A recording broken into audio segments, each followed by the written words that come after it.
Hallo, schön, dass ihr da seid.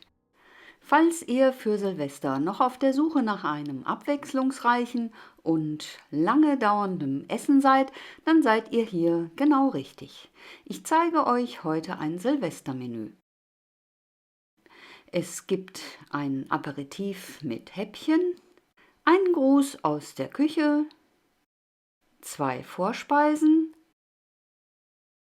zwei Hauptspeisen, Käse, Dessert, Kaffee oder Tee und wer möchte, bekommt auch noch ein Digestif. Zum Aperitif gibt es einen Parma-Schinkenmus. Dazu habe ich eine sehr feste Bechamelsoße gemacht, in welcher ich sehr fein gehackten Parmaschinken verrührt habe. Alles lässt man natürlich erkalten. Eine mundgerechte Kugel wird auf eine Scheibe Schinken gegeben und dann wie gezeigt eingewickelt. Als weiteren Appetitanreger, diesmal aus dem Meer, gibt es eine einzige Auster. Sie wird abgebürstet und mit dem Austernmesser geöffnet. Dabei muss man Schutzhandschuhe tragen.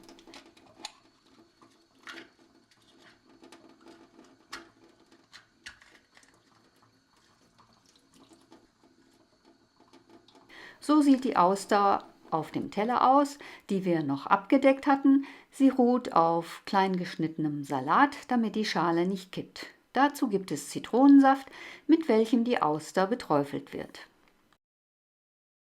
So, jetzt kommen wir zur ersten Vorspeise, die ein bisschen aufwendiger ist. Jakobsmuschel unter Champagner-Savillon.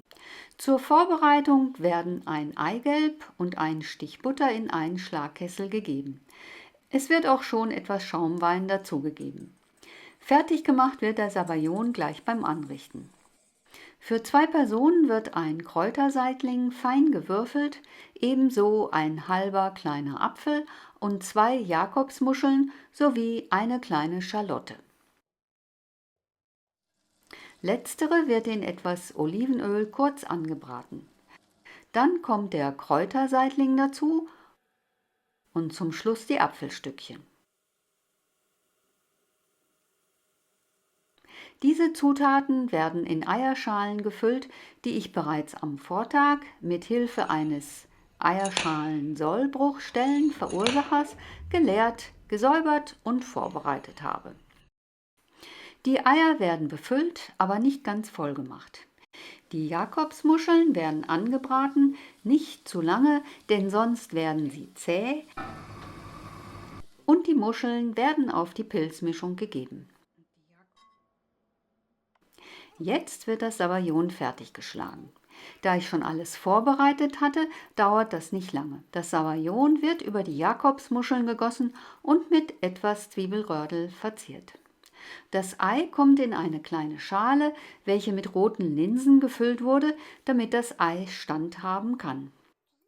Die Schale wiederum steht in einer gefalteten Lotusblüte, welche sich auf einem Teller befindet. Der Fantasie sind keine Grenzen gesetzt, jetzt kann man sich so richtig austoben.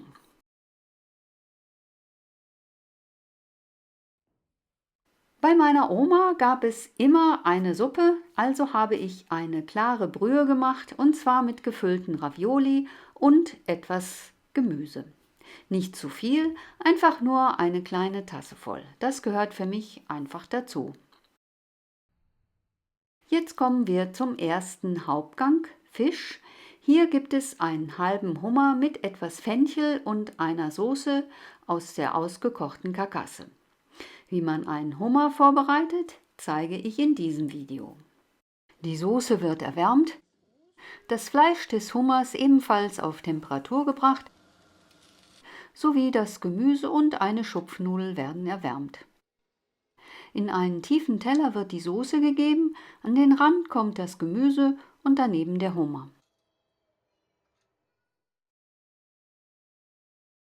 Die zweite Vorspeise ist ein Fleischgang, davor gibt es aber noch einen Zwischengang, um den Gaumen zu erfrischen, und zwar ein Litchi-Sorbet mit Riesling. Das Litchi-Sorbet habe ich natürlich schon Tage vorher zubereitet. Frische Litchis, ein knappes Pfund, werden aus der Fruchtschale geholt und fein püriert. Man bereitet aus einem Eiweiß und ca. 70 Gramm Zucker eine italienische Meringue zu,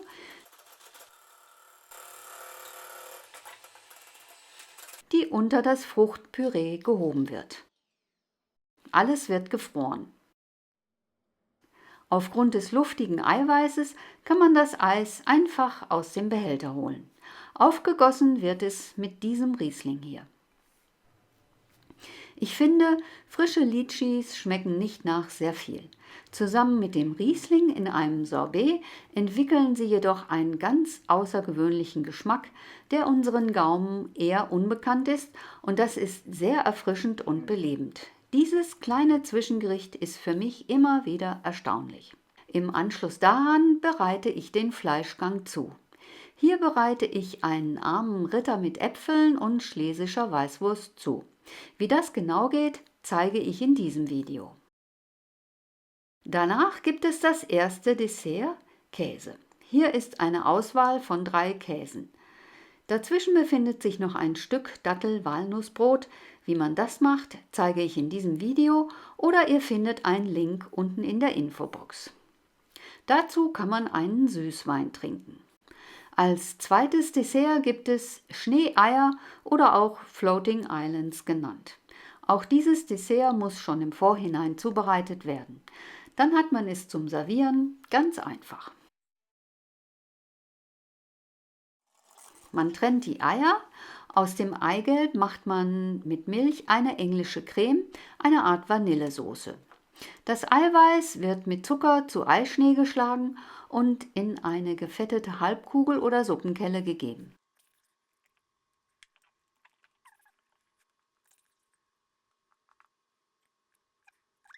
Dann wird das Eiweiß in heißem Wasser wie gezeigt gegart. Das dauert nur ein paar Minuten.